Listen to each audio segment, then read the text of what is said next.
Okay, so two examples of oxidation taking place in daily life. First one is rancidity. So you'll ask me, what is rancidity? Sir, ये rancidity क्या है? So rancidity क्या है? What is rancidity? So can I tell? Yes. So when we leave the food, for example, when we leave the food for 2-3 days, the moisture or the oxygen present in air reacts with the carbohydrates present in it, and then the food becomes rancid. बहुत ही गलत है ये answer. Absolutely wrong.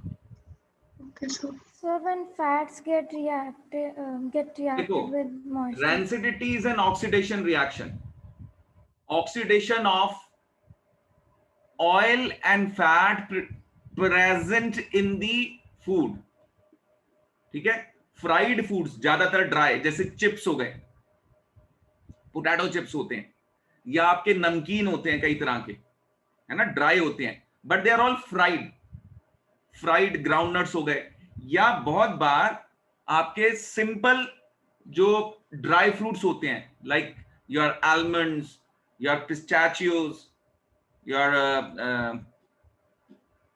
है ना, इस तरह के जो ड्राई फ्रूट्स होते हैं, इनके अंदर नेचुरल ऑयल्स प्रेजेंट होते हैं.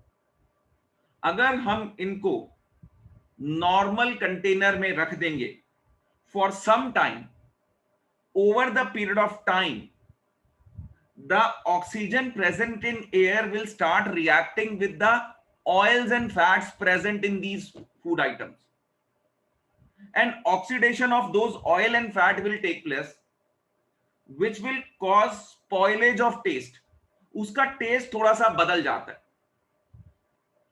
अब चिप्स की सॉफ्टनेस को इससे कंफ्यूज मत करना कि आपने चिप्स कुछ टाइम पे रख दिए तो वो खाने में थोड़े सॉफ्ट हो जाते हैं, क्रिस्पी नहीं रहते. हम उसकी बात नहीं कर रहे, हम उस चीज की बात कर रहे हैं कि अगर कई दिन पुराना अगर आप चिप्स खाओ, आपने प्रॉपर कंटेनर में उसको रखा हुआ है, लेकिन अगर वो चिप्स खाओगे आप, तो आपको लगेगा इसका टेस्ट कुछ बदला हुआ लग रहा है. सॉफ्टनेस की बात नहीं कर रहा हूं, क्रिस्पीनेस का लॉस की बात नहीं कर रहा हूं.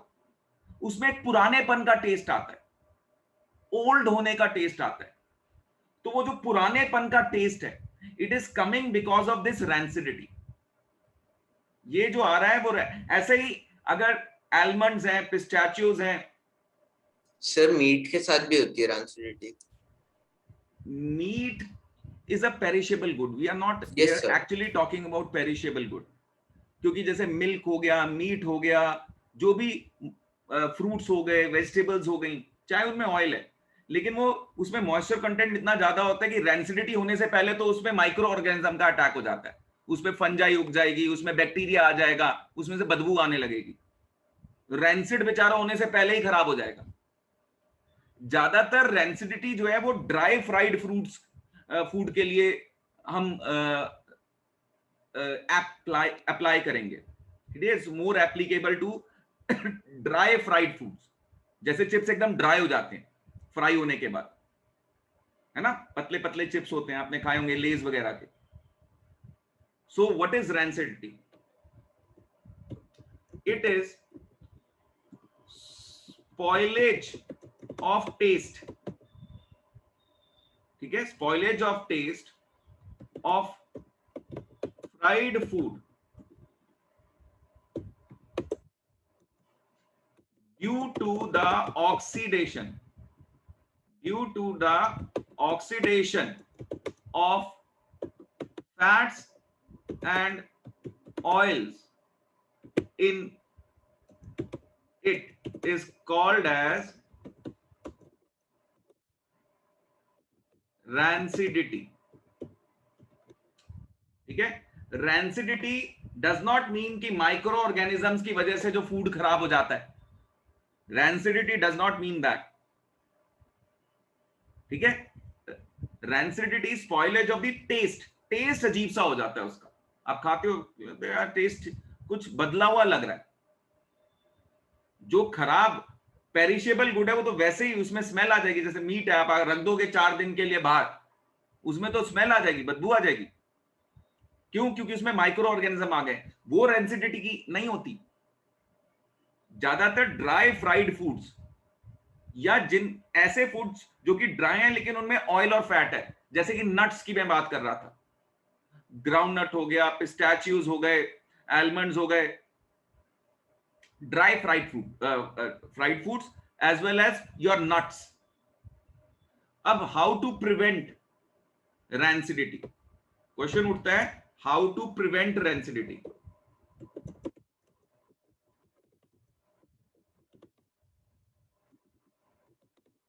अब रैंसिडिटी को हम प्रिवेंट कैसे करेंगे? There are a number of ways by which we can prevent rancidity. First one is flushing the bag of chips, ठीक है, या जो भी आपका फ्राइड फूड है, with नाइट्रोजन गैस.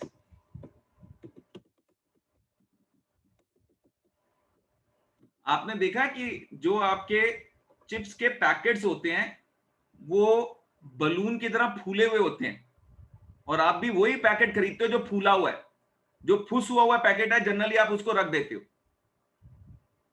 किया क्या गया है, उस पैकेट के अंदर नाइट्रोजन को फिल कर दिया गया. दे हैव फिल्ड नाइट्रोजन, यानी अब उसमें एयर नहीं है, उसमें नाइट्रोजन है. अब एयर ना होने की वजह से फ्राइड फूड को ऑक्सीजन नहीं मिल पाता, क्योंकि उसमें नाइट्रोजन है. नाइट्रोजन से वो रिएक्ट नहीं करता. Nitrogen is more inert, it does not react.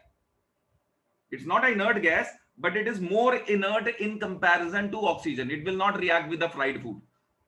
But अगर उसमें एयर फिल कर देते तो वो एयर में प्रेजेंट ऑक्सीजन फ्राइड फूड के साथ रिएक्ट कर जाती, रैंसिडिटी हो जाती.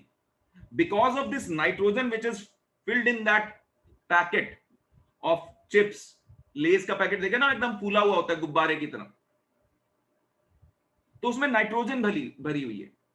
नाइट्रोजन की वजह से उसकी शेल्फ लाइफ बढ़ जाती है. It can be kept on the shelves for longer period of time. 3 महीने, 6 महीने, 8-9 महीने तक उसको बिना खराब हुए रखा जा सकता है. ठीक है, why? Because nitrogen is going to prevent oxidation of oil and fat. Second method, use airtight containers to store fried food or nuts. Nuts या फ्राइड फूड को स्टोर करने के लिए आप एयर टाइट कंटेनर्स भी यूज कर सकते हो. आजकल ना 2 तरीके हो गए हैं फूड को पैक करने के. एक तो नाइट्रोजन भर देते हैं. कई बार आपने देखा होगा कि बिल्कुल एयर खींच ली हुई होती है, एकदम कंप्रेस्ड होता है उसकी पैकिंग. जैसे ही आप सीजर से कट करते हो वो फूल जाता है, क्योंकि उसमें एयर घुस जाती है. तो आप अगर एयर को विड्रॉ कर लेते हो, that is also a method कि यार एयर को पूरा निकाल लो, उससे भी शेल्फ लाइफ बढ़ जाएगी. अगर आप नाइट्रोजन डालना नहीं चाहते तो आप एयर को निकाल के फिर उसको सील कर दो. That is the second way. Air tight containers use कर सकते हैं. अगर घर में आपने रखना है तो यूज एयर टाइट कंटेनर, ताकि उसमें एयर ना जाए. उससे भी ऑक्सीडेशन प्रिवेंट की जा सकती है. Third, use antioxidants while manufacturing the fried foods. Companies जो फ्राइड फूड बनाती हैं वो इस फ्राइड फूड को बनाते समय एंटीऑक्सीडेंट्स मिक्स करती हैं, जो भी इंग्रेडिएंट्स हैं उनके अंदर. ये एंटीऑक्सीडेंट्स क्या होते हैं? ये ऑयल और फैट को ऑक्सीजन के साथ रिएक्ट नहीं करने देते. ये केमिकल्स होते हैं. अगर आप फ्राइड फूड का मतलब कोई भी चिप्स का पैकेट देखेंगे, उसका कंटेंट देखेंगे, तो उसमें ये एंटीऑक्सीडेंट्स के बारे में लिखा होगा. जस्ट यू कैन सी, अपने पैकेट पे आज देख सकते हो. आप घर में अगर कोई पड़ा हो, कोई नमकीन का पैकेट पड़ा हो या कोई चिप्स का पैकेट पड़ा हो, you just look at the contents in their कि उसमें क्या क्या डला है. तो ये एंटीऑक्सीडेंट्स देखने को मिल जाएंगे आपको. एक नंबर दिया होता है, नंबर के साथ होता है, because they are identified by the number. Fourth, refrigeration, यानी आप फ्राइड फूड्स को रेफ्रिजरेटर में भी रख सकते हो, नट्स को रेफ्रिजरेटर में भी रख सकते हो। इसीलिए बहुत लोग बादाम, काजू, पिस्ता उसको पैकेट्स में फ्रिज के अंदर रखते हैं। वाई? उससे भी उसकी शेल्फ लाइफ बढ़ जाती है। बहुत लोग तो मसाले भी रखते हैं, उसमें भी नेचुरल ऑयल्स होते हैं मसालों में, वो भी रैंसिड हो जाते हैं जल्दी से, फिर उतना बढ़िया फ्लेवर नहीं देते। तो बहुत लोग अपने मसालों को भी रेफ्रिजरेटर में रखते हैं। I have seen people doing that. ठीक है, उससे शेल्फ लाइफ बढ़ जाती है। क्यों? क्योंकि लो टेम्परेचर पे भी ऑक्सीडेशन पॉसिबल नहीं है। लो टेम्परेचर पे भी ऑक्सीडेशन पॉसिबल नहीं है। सो दो एग्जाम्पल थे, एक रैंसिडिटी का है और दूसरा एग्जाम्पल है किसका बताया था मैंने, करोजन। ठीक है, corrosion will be doing in the next class, वो हम नेक्स्ट क्लास में करेंगे करोजन। ठीक है, क्योंकि टाइम हो गया। राइट, रैंसिडिटी समझ आ गया सबको? Everybody got it? रैंसिडिटी, ये भी क्वेश्चन इस चैप्टर में आएगा, बड़ा इंपॉर्टेंट क्वेश्चन है।